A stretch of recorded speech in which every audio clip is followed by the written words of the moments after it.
ICL கிரிக்கெட்டில் 118 என்ற ஸ்கோரை எட்டிவிட்டார் தமிழக வெற்றி கழக தலைவர் விஜய். இதன் மூலமாக இந்த ஆதரவு கடிதத்தை கொண்டு சென்று ஆளுநரை சந்தித்து அதன் மூலமாக ஆட்சி அமைக்க அழைப்பு விடுக்க வேண்டும் என்று உரிமை கோருவார். அந்த அடிப்படையில் எந்தவித சிக்கலும் இல்லாமல் இனி ஆளுநர் ஆட்சி அமைக்க அழைப்பு விடுப்பார். நாளைய தினமே தமிழக முதலமைச்சராக விஜய் பதவியேற்பதற்கான வாய்ப்பு அதிகமாக இருக்கின்றது. 118 என்ற எண் விஜய்க்கு கிடைத்த நிலையில் இது தொடர்ந்து ஏற்பட்டு வந்த குழப்பத்துக்கு முற்றுப்புள்ளி வைக்கப்பட்டதாக பார்க்கப்படுகின்றது. இதனால் சட்ட ரீதியாக அணுகக்கூடிய முடிவு கைவிடப்பட்டிருக்கிறது. ஏற்கனவே தமிழக வெற்றி கழகத்துடைய சட்டமன்ற உறுப்பினர்கள் அனைவரும் ஒரே இடத்தில் தங்க வைக்கப்பட்டு பதவியேற்பு நிகழ்வு நடைபெறும் வரை அனைவரும் ஒரே இடத்தில் இருக்க வேண்டும் என்று அவர்களுக்கு தொடர்ந்து அறிவுறுத்தலாம் வழங்கப்பட்டு வந்த நிலையில் விசிக கம்யூனிஸ்ட் கட்சியிடம் தீவிர பேச்சுவார்த்தை மேற்கொள்ளப்பட்டு வந்தது. தற்போது அந்த பேச்சுவார்த்தையின் பலனாக இந்திய கம்யூனிஸ்ட் கட்சி முதற்கட்டமாக ஆதரவு தெரிவித்தார்கள். நாங்கள் விஜய்க்கு ஆதரவு தெரிவிக்கின்றோம் என்று தாவேகாவுக்கு ஆதரவு என்று தெரிவித்தார்கள். அதற்கு பிறகு மார்க்சிஸ்ட் கம்யூனிஸ்ட் கட்சியும் தாவேகாவுக்கு ஆதரவு என்று தெரிவித்தார்கள். அதைத் தொடர்ந்து விடுதலை சிறுத்தைகள் நாளைய தினம்தான் அறிவிப்போம் என்று முதலில் தெரிவித்திருந்தார்கள். CPM CPI உடைய முடிவுகளை பொறுத்து அதன் அடிப்படையில் நாங்கள் எங்கள் முடிவை தெரிவிக்கின்றோம், நாளைய தினம்தான் நாங்கள் அறிவிப்போம் என்று தெரிவித்திருந்தார்கள்.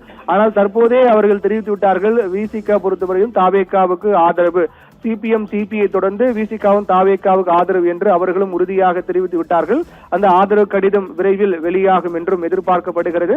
இதனால் விஜய்க்கு காணப்பட்டு வந்த சிக்கல் தீர்ந்திருக்கிறது. 3 கட்சியும் விஜய்க்கு ஆதரவு கொடுத்திருக்கிறார்கள்.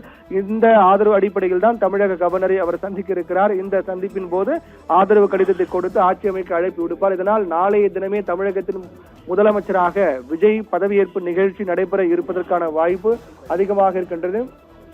தாவேக தலைவர் விஜயிடம் விசிக தலைவர் திருமாவளவன் பேசியிருப்பதாகவும் ஆதரவை தெரிவித்து விட்டதாக கூறப்படுகிறது. அதாவது தாவேக தலைவர் விஜயிடம் விசிக தலைவர் திருமாவளவன் தங்களுக்கு ஆதரவு தெரிவித்து விட்டோம் என்பதை உறுதிப்படுத்தியிருப்பதாக கூறப்படுகிறது.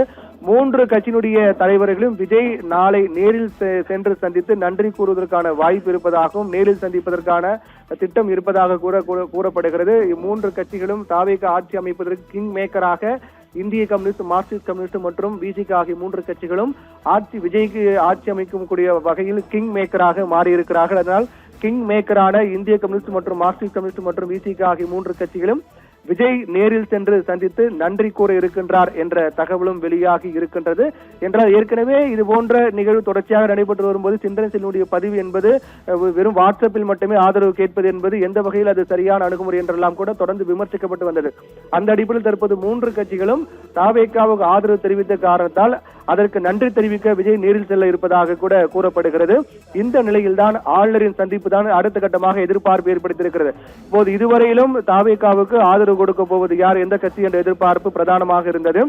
இந்நிலையில் தான் அந்த ஒரு கேள்விக்கான பதில் தற்போது அதிகாரப்பூர்வமாக நமக்கு கிடைத்துவிட்டது. கம்யூனிஸ்ட் கட்சிகள் மற்றும் விசிக தாவேகாவுக்கு ஆதரவு என்று அவர்கள் தெரிவித்து விட்டார்கள். இதனில் அடுத்த எழக்கூடிய எதிர்பார்ப்பு என்னவென்றால் ஆளுநரை சந்திக்கும் போது ஆளுநர் தரப்பிலிருந்து அவர் எப்போது ஆட்சி அமைக்க அழைப்பு விடுக்க போகின்றார் என்பதுதான் அடுத்த எதிர்பார்ப்பு ஏற்படுத்தியிருக்கிறது. ஆளுநர் விஜய் ஆட்சி அமைக்க ஆளுநர் அழைப்பு விடுக்கக்கூடிய நிலையில் நாளைய தினமே பதவியேற்பு நிகழ்ச்சி நடைபெறுமா? ஏற்கனவே நேரு உள்விளையாட்டு அரங்கில் அதற்கான ஏற்பாடுகள் நடைபெற்று தற்காலிகமாக அந்த பணிகள் எல்லாம் நிறுத்தப்பட்டது. எப்போது அவர் பதவியேற்பு நிகழ்ச்சி நடைபெறும் என்று உறுதியாக தெரியாத காரணத்தால் நேரு உள்விளையாட்டு அரங்கில் விஜய் முதலமைச்சராக பதவியேற்பு நிகழ்ச்சிக்கான ஏற்பாடுகள் எல்லாம் தற்காலிகமாக நிறுத்தப்பட்டது. இந்நிலையில் ஆளுநரை சந்தித்து விட்ட பிறகு அதை உறுதிப்படுத்திய பிறகு மீண்டும் நேரு உள்விளையாட்டு அரங்கில் நிகழ்ச்சி ஏற்பாடுகளாம் நடைபெறும், மீண்டும் தொடங்கும் என்று எதிர்பார்க்கப்படுகிறது. இந்த நிலையில் 3 தலைவர்களும் விஜய் நேரில் சந்திக்க இருக்கிறார். நேரில் சந்தித்து கை கொடுத்து மகிழ்ச்சியும் நன்றியும் தெரிவிக்க இருக்கிறார் என்றும் கூறப்படுகிறது. இது இன்று இரவே சந்திப்பாரா, ஆளுநரை சந்தித்து விட்ட பிறகு நேரில் சென்று 3 தலைவர்கள் சந்திக்கிறாரா அல்லது நாளைய தினம் அவர் சென்று சந்திக்க இருக்கிறாரா என்பது இன்னும் உறுதியாகவில்லை. இருந்தாலும் ஏற்கனவே தொடர்ந்து விசிக தலைவர் திருமாவளவன் மற்றும் இந்திய கம்யூனிஸ்ட் கட்சியினுடைய மாநில செயலாளர், மார்க்சிஸ்ட் கம்யூனிஸ்ட் கட்சியினுடைய மாநில செயலாளர் ஆகிய 3வரையும் தமிழக வெற்றி கழக தலைவர் விஜய் நேரில் சென்று சந்தித்து நன்றி கூற இருக்கின்றார். அதாவது உங்களால் மட்டும்தான் என்னால் ஆட்சி அமைக்க முடிகிறது, உங்களுடைய ஆதரவு தான் நான் ஆட்சி அமைக்க முழு ஒத்துழைப்பு முழு வாய்ப்பை உருவாக்கி கொடுத்திருக்கிறது, அதன் காரணமாக மிக்க நன்றி என 3 தலைவர்களையும் விஜய் நேரில் சென்று அவரவர்கள் அலுவலகங்களுக்கு நேரில் சென்று விஜய் சந்தித்து நன்றி கூற இருக்கின்றார். அந்த சந்திப்பு ஆளுநரை சந்தித்து விட்ட பிறகு இன்று இரவுக்குள்ளாகவோ அல்லது நாளை காலையோ நடைபெறும் என்றும் எதிர்பார்க்கப்படுகிறது. இந்நிலையில் அடுத்தடுத்த நகர்வுகள் தொடர்ந்து 4 நாட்களாக ஏற்பட்டு வந்த 4ஆம் தேதி தேர்தல் முடிவுகள் வெளியானது. அதை தொடர்ந்து 4 நாட்களாக ஏற்பட்டு வந்த அரசியல் குழப்பங்களுக்கு முற்றுப்புள்ளி வைக்கப்பட்டு விட்டது. அடுத்த முதலமைச்சராக விஜய் பதவியேற்க இருக்கிறார். தமிழ்நாட்டின் முதலமைச்சர் ஆகிறார் விஜய். 118 என்ற மேஜிக் எண்ணை அவர் எட்டிவிட்டார். 3 தலைவர்களையும் விஜய் நேரில் சந்திக்க இருக்கிறார், நன்றி தெரிவிக்க இருக்கிறார். அதற்கு முன்னதாக தமிழக கவர்னரை சந்திக்க இருக்கிறார். இந்த சந்திப்பு நிறைவேற்ற பிறகு அவர் 3 தலைவரும் சந்திக்க இருக்கிறார். இந்நிலையில்தான் பதவியேற்பு நிகழ்ச்சிக்கான ஏற்பாடுகள் மீண்டும் தொடங்க இருக்கின்றது. தமிழ்நாட்டின் முதலமைச்சராக விஜய் பதவியேற்பதற்கான நாள் நெருங்கிவிட்டது. இதன் மூலமாக